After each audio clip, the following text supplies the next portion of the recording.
L'ONU en action, un programme de la télévision des Nations Unies.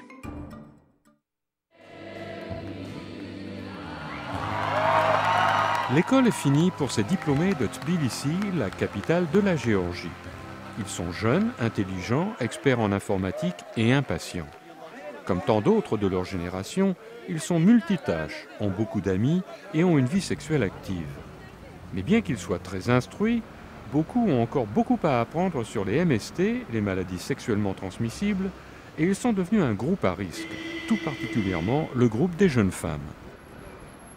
Le taux d'infection du VIH augmente rapidement chez les jeunes gens de la Géorgie. L'an dernier, le nombre national de cas du VIH a augmenté de 55% et les femmes ont particulièrement été touchées. Leila Bakradze du FNUAP, le Fonds des Nations Unies pour la population, pense que ces chiffres sont inquiétants. Près de 90% des femmes séropositives ont été infectées par le moyen d'une transmission hétérosexuelle.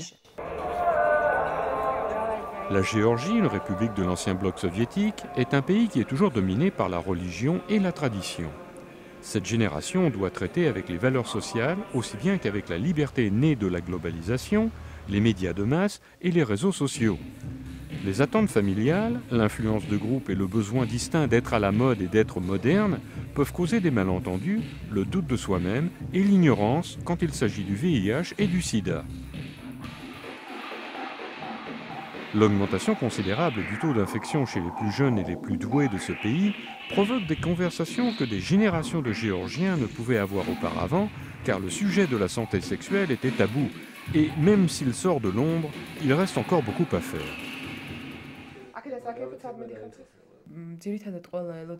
Les gens s'imaginent et attendent que quelqu'un vienne leur donner des informations.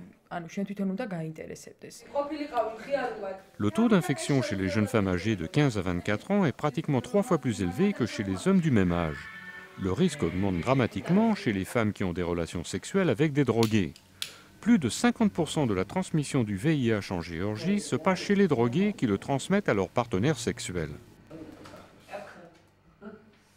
Cette femme a attrapé le virus du VIH de son mari qui était usager de drogues intraveineuses. Il est mort en me laissant seule avec cette maladie.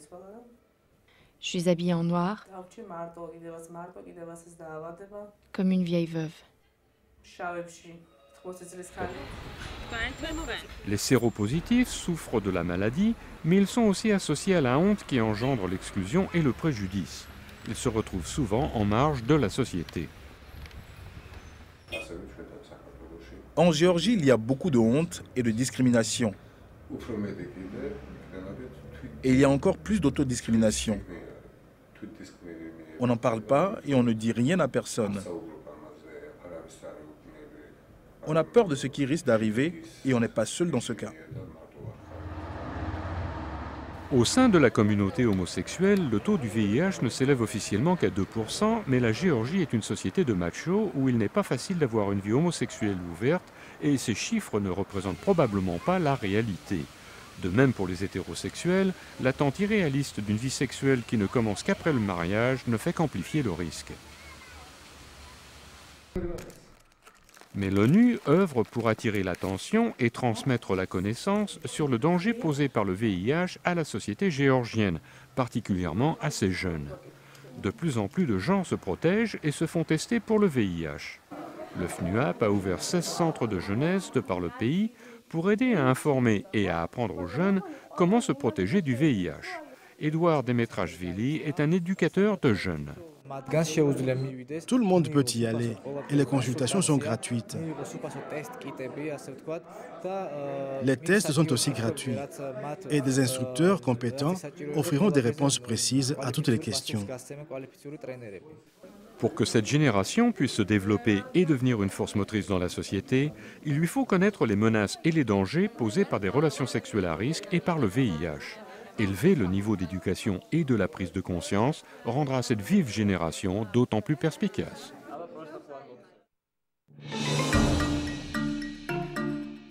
Ce reportage a été préparé par Alexandra King et Vladimir Lozinski pour les Nations Unies.